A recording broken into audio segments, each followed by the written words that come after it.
I'm gonna show you how to turn your ordinary crescent into a work-wise ironworker crescent that can open up to a 1-inch bolt. Stay tuned.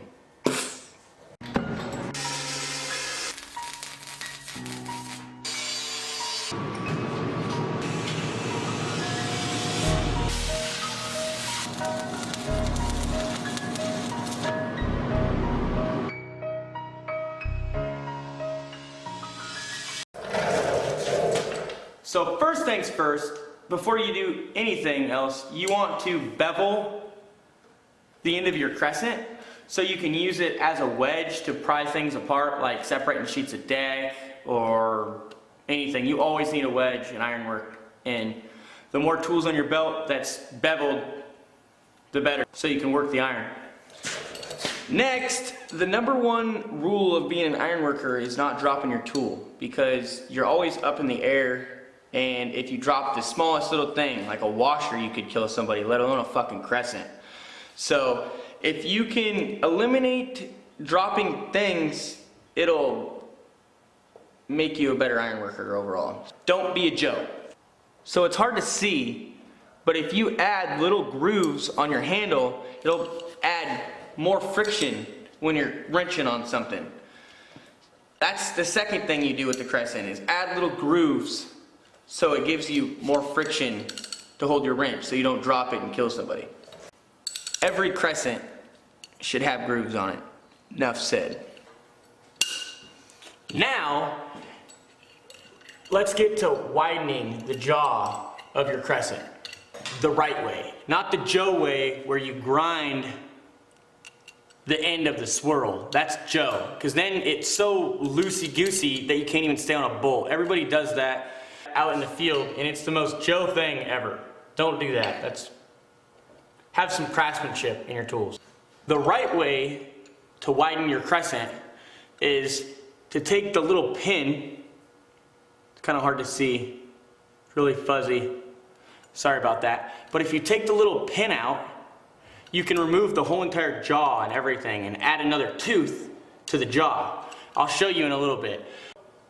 Sometimes the pin has a flathead screwdriver head on it, and then you can just loosen it out because it's threaded, or sometimes it's just pinged. This one is just pinged, so now we're gonna have to drill out the little ping part with a perfectly sized drill bit. My size drill bit for this particular crescent is a 9/32. How you do that is like such.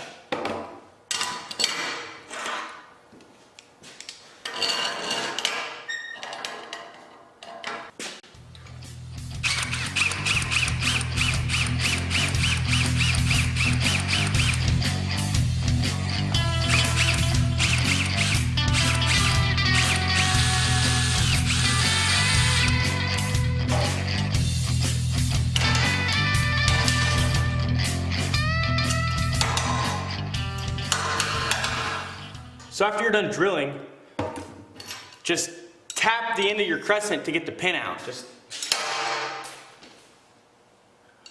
Some go easy, sometimes it's hard to get them out, but just keep tapping it. You might have to drill a little bit. You don't want to take out too much material. Just try to get the little pinged edge, and that's it. Sometimes it's hard, so just be patient. Don't hack your tool all up. But now that the pin is out, we can get to adding a tooth to the jaw.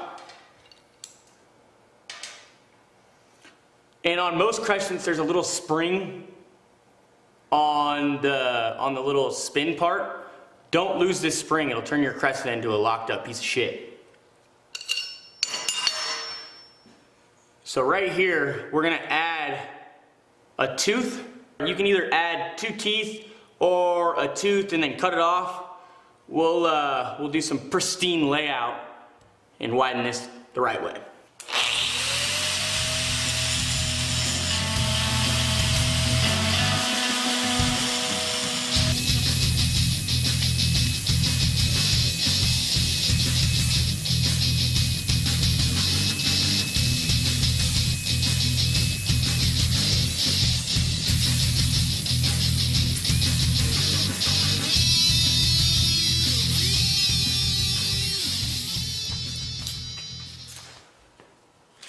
So there's a little bit It's hard to see in the camera. There's a little bit more space from the edge of this tooth that I just made to the end of this. So what I'm gonna do is I'm gonna cut this off with just a little bit of space, just like an added tooth.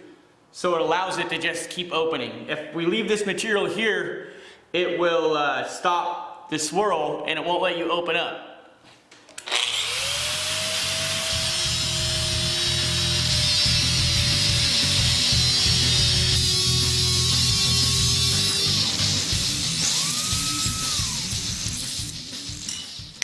Make sure if you cut it, you grind off all the little burrs and edges so it doesn't have more friction when you're running your wrench. That's all bad. Now that you added another tooth, let's reassemble it and see how she does.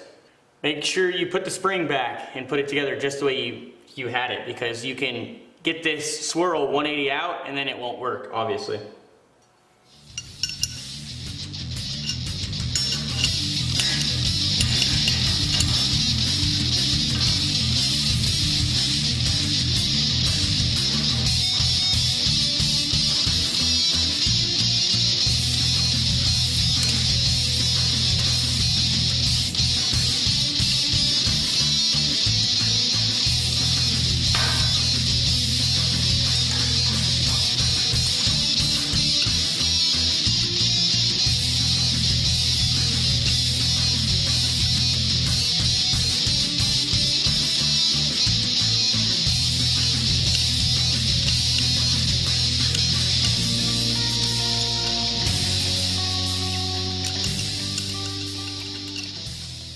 Now that you have a tooth reinstalled, it'll open up until it freaking falls out. You don't want to do that. You want to be conscientious on how far this opens up. Don't give your tool to a Joe, because then it'll fall out. And don't get up on nuts super tight with it way open, or you'll break your tool too. But after you're happy with the friction and stuff, sometimes you have to reopen it again and take a little bit more off and maybe lube it up a little bit, sand off some of the edges. But once you have it the way you want it, make sure you re-ping your pin and ping it good so you don't lose the pin and then ruin your Workwise Crescent that you just took time to do it right. I'm gonna go take this to the vise.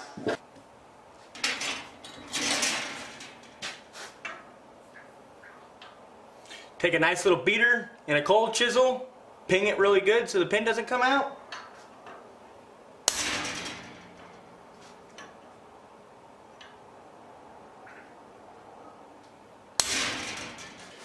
I've even seen people just put a little tack weld on their pin just to make sure it doesn't come out. So I just pinged it really good so it won't come out. But you can tack it if you want. Just remember, this jaw will open up all the way until it falls out. So be cautious. Don't give your tool to a Joe, because they'll end up fucking breaking it and losing all your parts. I can't stress that enough. Do not open this all the way until it falls out. You gotta pay attention. Just like when a load's over your head, you gotta pay attention. Also, make sure you buy an American-made tool. Don't cheap out and get a China-made tool that your life is going to depend on, okay? Have some craftsmanship, have some pride, buy America, build America. Make it Workwise. Make it something that you want to make money with. Treat your tools right. They're your money makers, bro. If you want to cut corners, literally, you can widen your Crescent, like I said at the very beginning, by grinding the little edge of the tooth off where it stops. I don't recommend that at all, but if you're in a crunch and want to do it fast, you can do that. Another thing is you can cut with a porter band right where I made that yellow line. And it varies per Crescent, but if you cut that part, you cut the end of this part off. So then it doesn't have that last little part on it. You cut this part. So then it won't stop, just like this. But adding a tooth makes your Crescent stronger when it's way out, if you just cut it here, it won't open up all the way, it'll just fall out sooner and won't open up as large. But if you're trying to do it really quick and cut corners, literally, you can do it that way. I strongly do not recommend that, but I'll teach you all 3 ways that I know how to widen a crescent. And the way I just showed you is the most work-wise way. I've widened a few crescents. For some reason, I break them all the time. This is actually a crescent that my coworker gave me. Shout out to Sean Heron. Thank you, bro.